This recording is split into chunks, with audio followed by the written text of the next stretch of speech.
வயதான விவசாய தம்பதி படுகொலை செய்யப்பட்டது குறித்து போலீசார் விசாரித்து வருகின்றனர். சிவகிரி விலாங்காட்டு வலசையைச் சேர்ந்த ராமசாமி கவுண்டர் ஆடு மாடுகளை வைத்து விவசாயம் செய்து வந்தார். 2 நாட்களாக அவரை தொலைபேசியில் தொடர்பு கொள்ள முடியாத அவரின் மகன் அக்கம்பக்கத்தினரை அழைத்து பார்க்க சொல்லியிருக்கிறார். வீட்டில் துர்நாற்றம் வீசியதை அடுத்து போலீசாருக்கு தகவல் தெரிவிக்கப்பட்டது. போலீசார் சம்பவ இடத்திற்கு சென்றபோது ராமசாமி கவுண்டர் மற்றும் அவரது மனைவி பாக்கியம் கொலை செய்யப்பட்டு உயிரிழந்து கிடப்பது தெரிய வந்தது.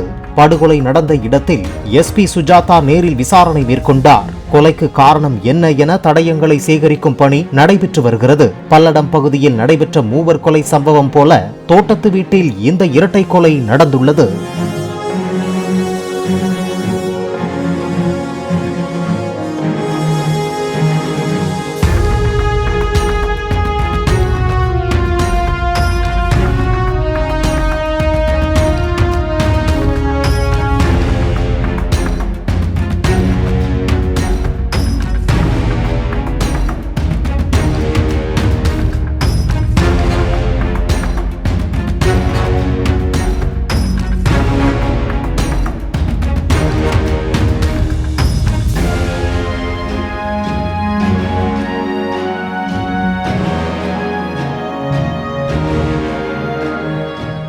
பிளே ஸ்டோர் மற்றும் ஆப் ஸ்டோரில் இருந்து பாலிமர் செயலியை QR கோடு மூலம் பதிவிறக்கம் செய்யுங்கள்.